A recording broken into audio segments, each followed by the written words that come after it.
You're listening to How India's Economy Works, hosted by journalist and author Puja Mehra.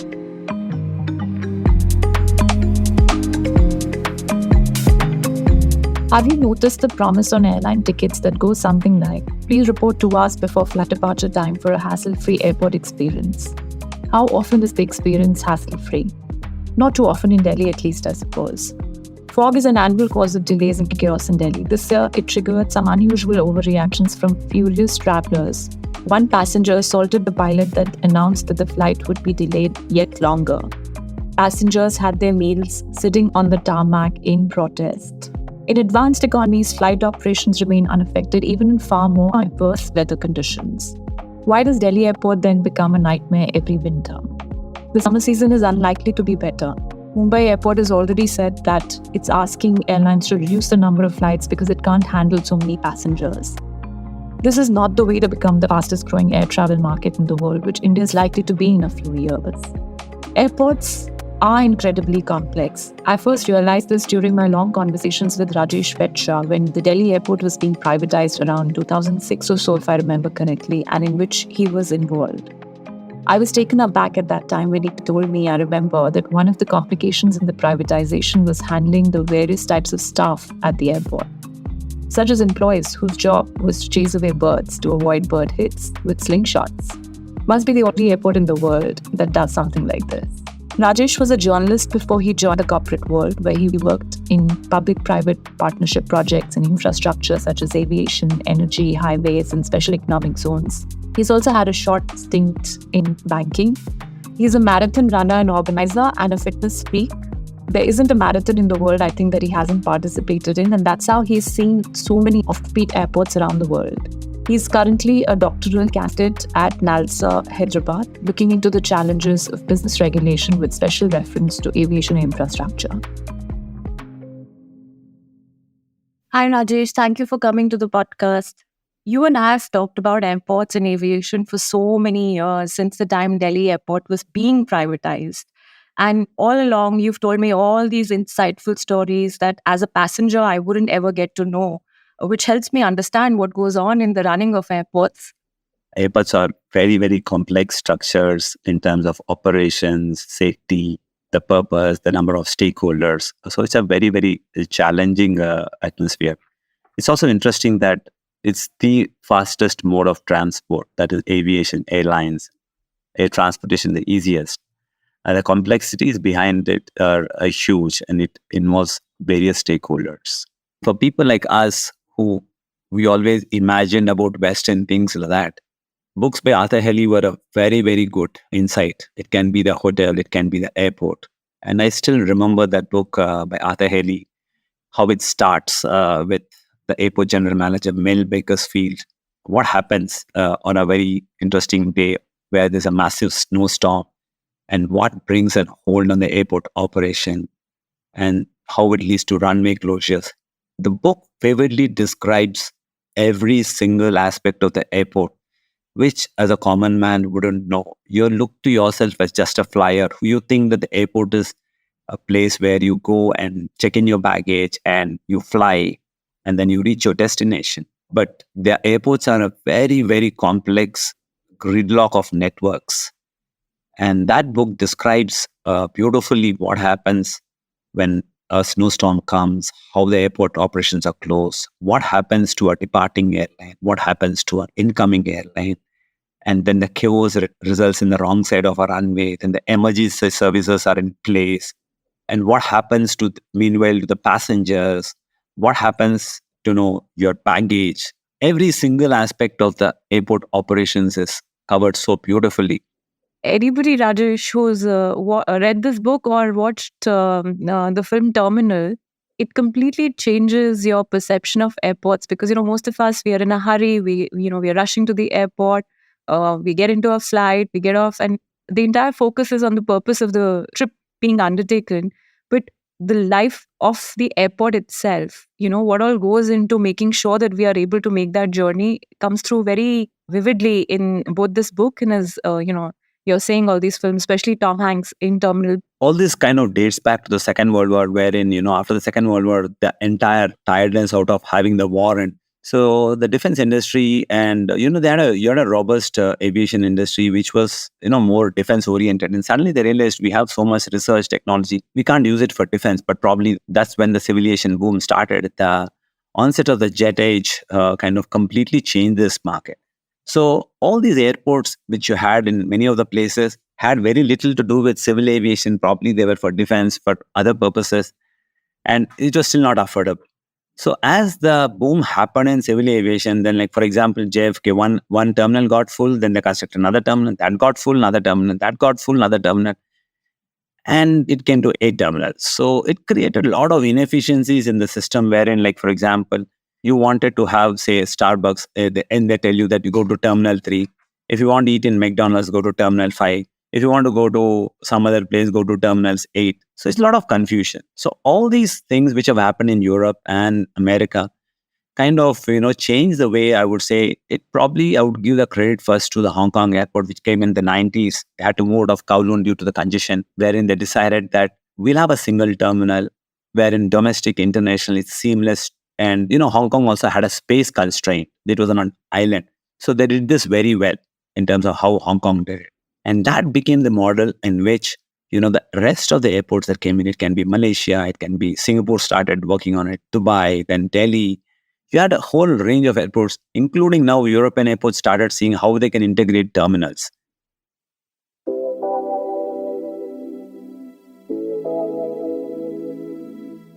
The concept of airport cities which have come is you're creating cities around the airport, logistic parks and all that.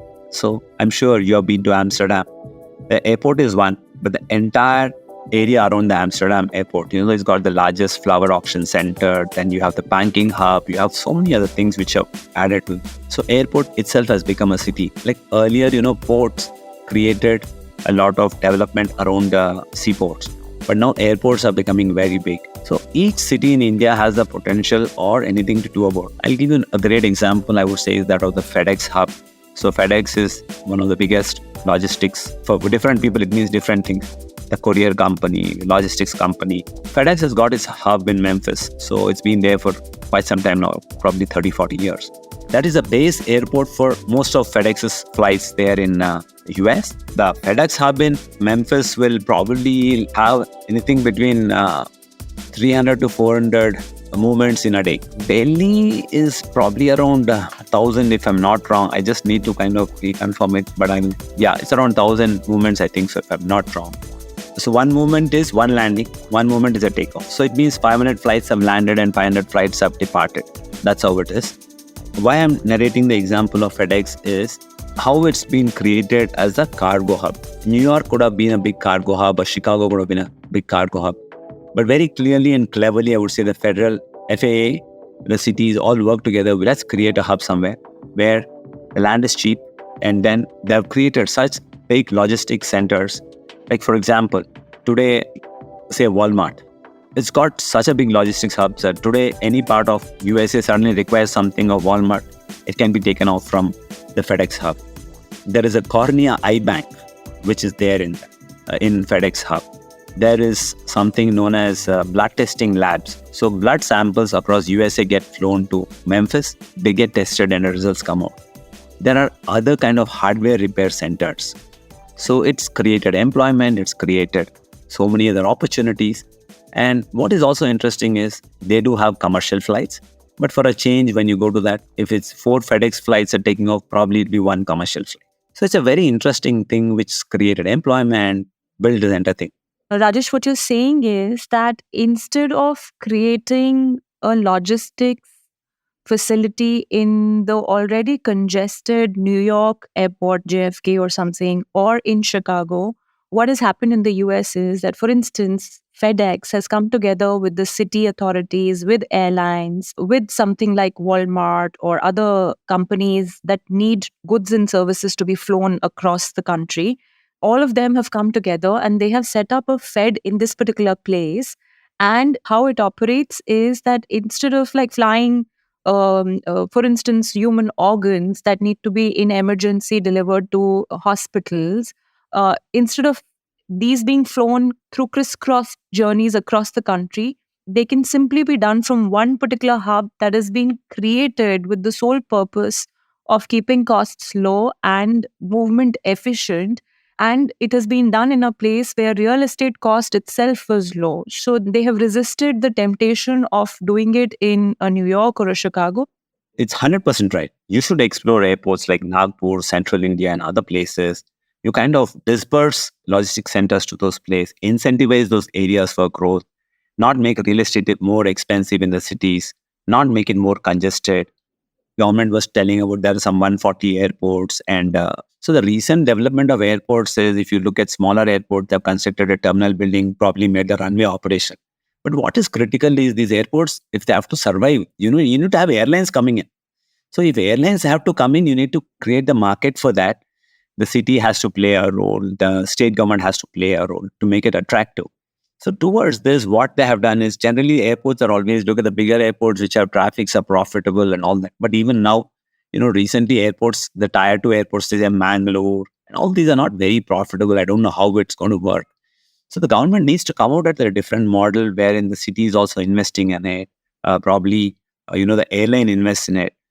For example, a lot of hubs in USA or in Europe, the airline actually invests in the airport, and then they have access to parking. The pricing is determined by the regulator.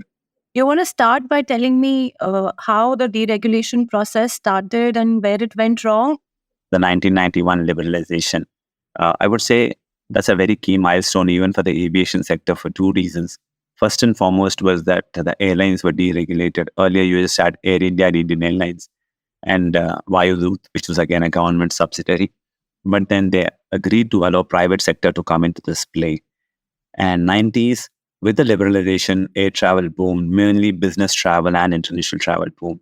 So many airlines actually were started and many went bust also. Just for your information, I think in the last 30 years, close to 23 airlines, if I'm not wrong, have gone bust. What is it about the deregulation process that didn't allow these airlines to survive? The entire airline structure has got a lot of fixed variables. First is the leasing cost, the aviation fuel cost, the maintenance cost, and then other operational costs.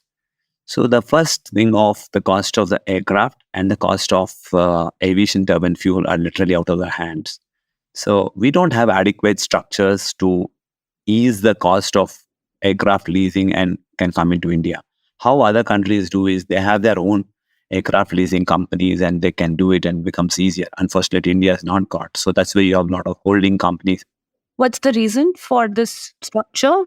It is policy related. Government's reluctance to allow a lot of easier way of investment coming in certain things. All the aircrafts worldwide are leased by the companies or the sovereign governments. So once they have leased, they have the first rights. I mean, just to give you an example, in the case of China, the Chinese government has brought out a company which will lease aircrafts from overseas and sublease it to the airlines to reduce costs and improve reliability in every other aspect. So that's been done with regard to airlines.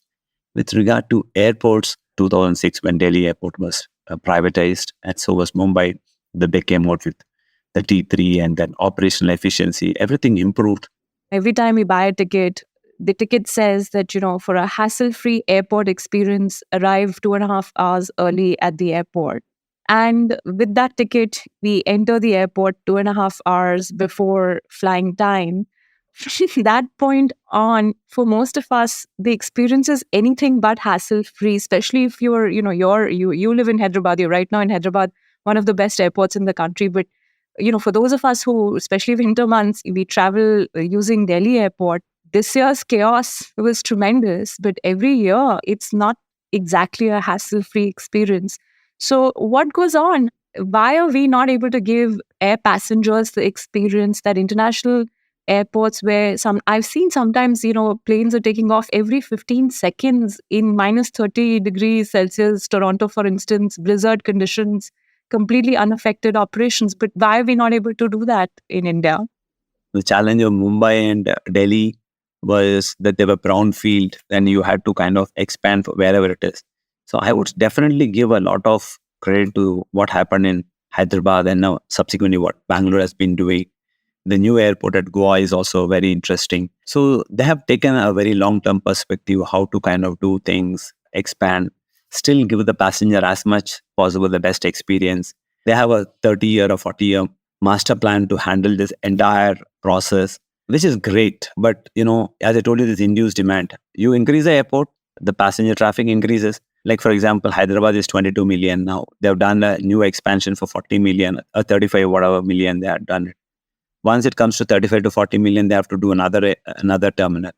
You mentioned about the ticket. See, if you were today to buy a train ticket, it's very simple. You buy the ticket is on the IRCTC platform. You go there. The station is owned by the Indian Railways. The train is operated by the Indian Railways. The catering is done by subsidiary of the Indian Railways. And then you go reach your destination. That's also Indian Railways. So everything is same is the case with bus. If you're buying a government bus ticket or a normal bus ticket, suppose if you were to buy with XYZ Travels, you go to the ISBT and then, you can board the bus somewhere nearby and you reach your destination.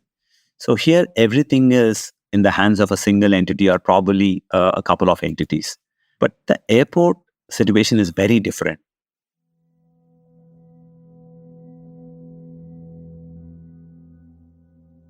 The first and foremost factor in aviation is, if you see, it's perhaps the industry in the world, I would say, where all your norms are standardized and there's a continuous emphasis on safety. So in aviation, it's either 100% safety or nothing. Because we have seen in the past that if there is something wrong in the flight, it has always resulted in the death of all the passengers or things like that. And it's been very rare that few people have survived. So what happens in this entire system is because of this standardization. So everybody speaks the same language. If you're a pilot, the same process. Your aircraft is in Hyderabad, you land in Timbuktu, you land in Singapore. Everything is the same process. So this has been largely given by the ICAO, International Civil Aviation Organization, and then, of course, the airline, the companies which make these aircrafts. So there are standard protocols. So that's first one thing. But, there are gridlock of networks. So it's not as simple as what you think. For example, let's start with the ticket. Say, imagine you purchased a ticket from, say, Delhi to New York. So you're buying this ticket, say, Make My Trip or something like that. But then it goes to the airline. So that is the first network. You're getting into the airline network. So airlines have their software where they're fulfilling the ticket and all those things. And now you take that and you go to the airport. The first step of halt is that of the CASF guy who checks. So you're getting into the security network of the airport. You're caught into the cameras, things like that. And then once you enter that, you are now in the airport system. What happens in the airport system is you stand in the queue to kind of check in your package.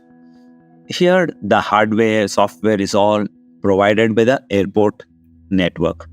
But then once the ticket is checked in, it's an interface of the airline and the airport network, because the airport needs to keep a track of the passengers.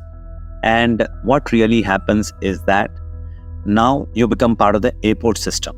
And the next step, having checked in, you will go to the immigration. So now the immigration network comes into place. So the immigration network is handled by the Ministry of Home Affairs. Sometimes a few local police can be deputed. And in the smaller airports, which are international, say a place like, say, Vijayawada or some other place, there's a chance that the local police will be handling it, but under the supervision of the Ministry of Home Affairs.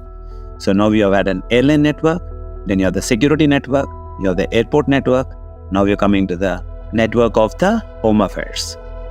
So though the Home Affairs network is their own thing and data is there in that, so you need to go through these process. Then you come to the customs. So the customs guys, what they do is the airlines give them a manifest, and so now you get into the customs network. So once that is over, you have your security check-in again. You had a security check-in and you go through these processes, and then you again wait for the airline, and there again, interestingly, you might have another security check, if it's airport, Independence Day or Republic Day, and then you get into the airline. So you've gone through 5 networks, so it doesn't stop here now. Now comes the interesting part. You get into the flight, you're going to fly. Now what happens now? The flight leaves Delhi, then you have something known as communication and navigation satellites. So the flight is going from the Delhi ATC and then it goes into another.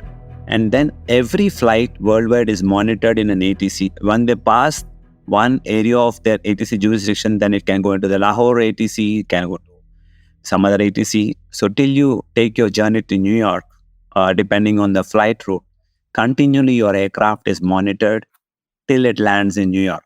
And in New York, once you land, the same process happens again. So then you come into the airport network, the baggage ground handling network comes in, then your baggage is screened again by the TSA, Transportation Safety Administration. And as that is coming, you're going through the immigration, you're going through the you're going through your customs, and you come out, you have. So if you really look at it, Puja, it's like close to 8 to 10 networks. That is a gridlock of networks. A simple example, you now we're starting at the security thing. So there's a long queue. You don't have a choice because you have a baggage. The security guy at the entrance can still scan your baggage and then let you go in. So you have an hassle over there. The time goes in over there. And then you go to the queues of the airline. So you get handled over there. So this entire thing which you get message from the airlines is very unfair simply for the fact that they're very much part of this entire network. And they can't say that the airports only are the reason for the hassle-free, creating hassles. So then you have the customs. You don't have, that's a sovereign function. Immigration is a sovereign function. You just simply cannot avoid them. When you land, you have to go through that same. So this entire gridlock of networks is what makes the airline and the airport business complex and can result in your anxieties. And once you get into the aircraft, you feel that, okay, now I've reached, I'm fine, and you will go there. But you can face turbulence, and the networks which you have are all very, very complex. And, sometimes you're standing in the queue and you're not able to check in. And they would very cleverly tell that the airport network is down. So you wouldn't know whether it's airport network or the airline network which is down. Recently, Indigo had so many issues. But did they ever even tell that any message coming from their side? It didn't come in. So the blame can be just conveniently blamed there. Or if the incoming aircraft is delayed, they'll just conveniently tell that the flight departure is delayed because the incoming flight is delayed. That flight also belonged to the same airline, but then they can conveniently put it on the airport to do this. I'm just giving you a hypothetical. An XYZ airline has 150 flights from Delhi departing in the mornings of a winter. They should at least have, minimum of 100 pilots trained in fog handling. There's every chance that they might not have met their criteria. I can tell you for sure that at the times when I used to be there at the Delhi airport, there was always a discrepancy wherein the airline required 5 pilots. They would have only 1 or 2 trained pilots. So the other 3 pilots will handle an aircraft when the fog is cleared. And well, this is also about profitability and other things. So what they do, take a call is a commercial call, and the regulator has to be very strict in this and do it. A classic example of airlines, I would say, is that of the passenger charter. Today, how many of you, when you book your ticket or when you get delayed or when your flight gets cancelled, whatever the airline does, it's left to the discretion of the airline. A SpiceJet can do something different, Indigo can do different. Everything from giving you food to eat to telling you that I'll put you on another flight or, telling you that you can go back. So a classic example is recently a friend of mine was traveling by Vistara from Hyderabad to Chandigarh. So it was via Delhi. The flight between Hyderabad and Delhi was delayed by close to 2 hours. So there were 25 passengers who told that we'll be missing the Chandigarh flight. And they told that, no, the Chandigarh flight will be waiting for you. There's no problem. And once they landed, what they did is they cleverly collected the boarding passes of passengers who were supposed to traveling from Delhi to Chandigarh. And they told them, please wait. And they come back and tell that we're going to put you in a bus to Chandigarh. And they couldn't do anything. It was just take it or leave it. No amount of complaining, nothing. Because simply there's no passenger charter. There's no legislation to enforce any of the airline commitments. Absolutely nothing. And I'm just giving you one example. There are hundreds of this. The fact that, the number of times flights get cancelled, flights get rescheduled. As a traveler, you would know how many times it must have happened to you. But you're clueless. You just have to follow what the airline tells you. How you have your consumer rights. If you're buying food, right, you have your rights clearly defined. If there is something behind the package, you see and do that. But in the case of airlines, you don't have it. We have a clear passenger charter, what buying it for. If the airline has not been able to meet this criteria, what is to be done? So that the general legislation which gives the passenger rights, and they're reviewed every couple of years by the regulator, who says that this is the fine you have to pay, this is what has to be done. If you reschedule your flight so many number of times, this will be the penalty. You have to be transparent as to why you have done this, why have the passengers been affected. So there is a continuous system of tracking which is made transparent, and you get to know. So the airlines will be, penalized or given the benefit of getting additional slots every 6 months. In India, that doesn't happen. You have the airport service quality standards on which airports are rated. These are all there. But what happens, Puja? These are all, once in a quarter surveys which happen with a limited sample. It is not on a continuous basis. So to kind of improve this, there are a few airports like that of Changi where on a daily basis, they have complete data and they're looking at how today was, how next day is. It's made very transparent to passengers that today every passenger cleared the security in 15 minutes, 18 minutes, 30 minutes. So then that becomes transparency. So you're bettering the standards on your own. Then similar thing is the baggage handling. As I mentioned to you, the first baggage will come 10 minutes after the aircraft lands. Afterwards, the last baggage can take 1.5 hours and nobody's there to question that. So the other thing is punctuality of the airlines. Everything says 99.9 or 91. It's about when they depart. Nothing happens as to when they land, what happens after they land. None of these are there. And today with technology, with so many other aspects, it's very easy to monitor. Sometimes you see empty aero bridges, but you're taken by the bus. You must be wondering, why do I have to go by bus? Or when you land, your baggage doesn't come in time, you're again taken by a bus. So these rules are not known to the passengers what it is. All the airports have been told that 85 to 90% of the passengers have to go through aero bridges. So airlines are not using the aero bridges probably to save on costs, but they are following the process, but saving on commercial aspects. Then what should be done about this? Is it the pricing is not good, but this pricing is also again regulated by the regulator.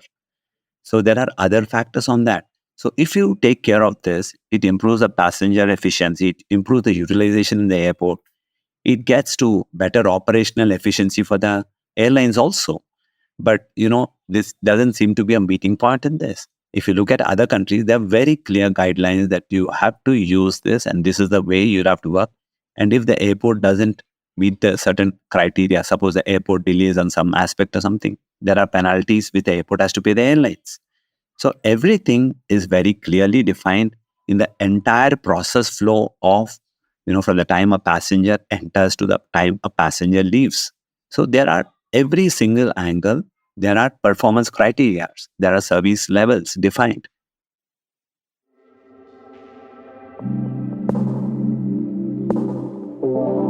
We might become perhaps one of the most sought after aviation markets after America and China.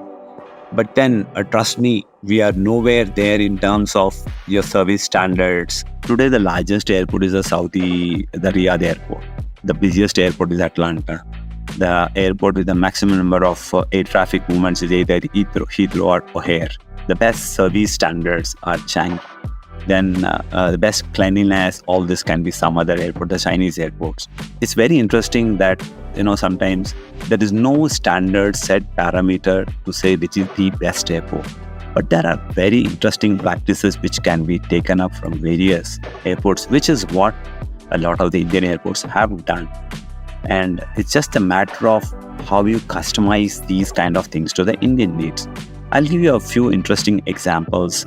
In the Dutch airports, the turnaround time of an aircraft is one of the best because they kind of wanted to emulate the FedEx courier model because how fast is the guy coming in delivering? They saw what are the various aspects of it.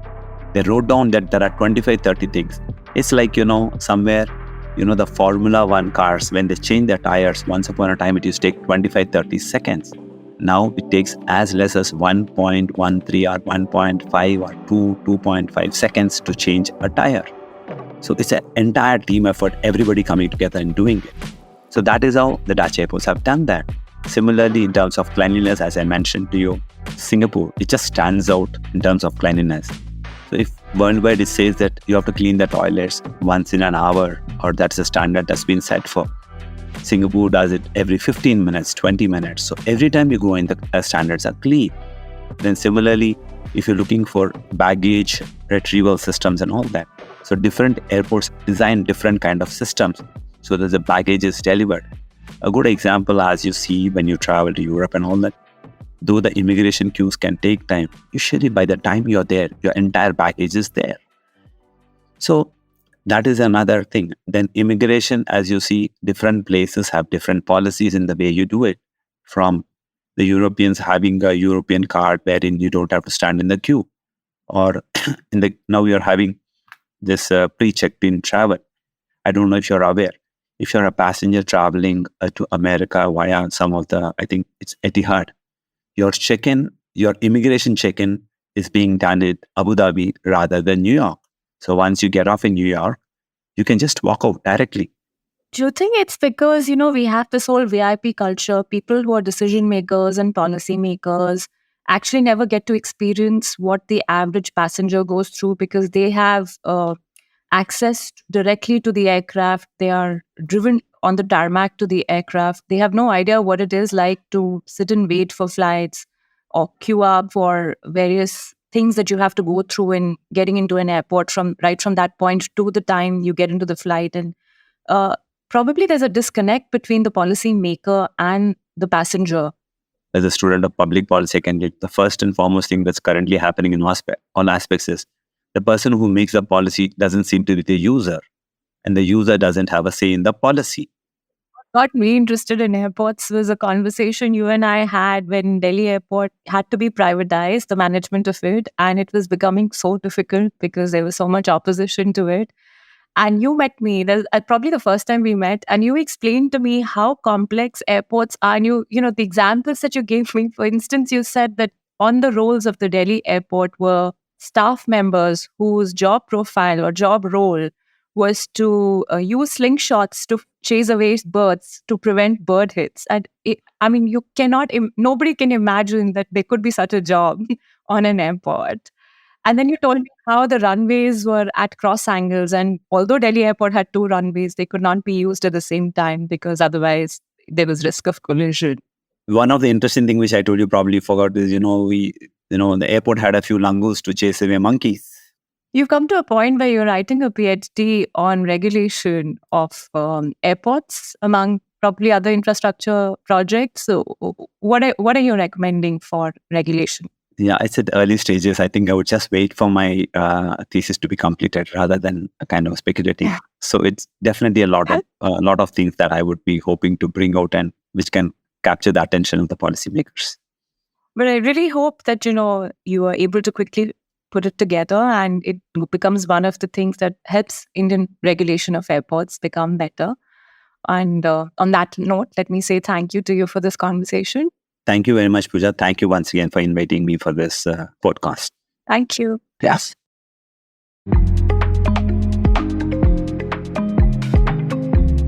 Air travel anxiety is becoming a thing. We have more and more airports coming up, but airlines are folding up. We are down to 2 main airlines mostly.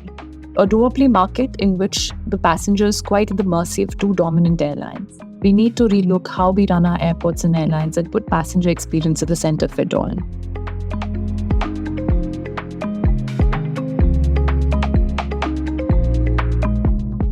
You've been listening to How India's Economy Works, hosted by journalist and author Puja Mehra. Do stay connected with more of our coverage at The Core. You can check out our website or sign up to our newsletter at www.thecore.in. That is www.thecore.in. Do also track us on LinkedIn, where we usually post synopses or extracts of our top stories and interviews. We would love your feedback, so do write to us at feedback@thecore.in. Thank you for listening.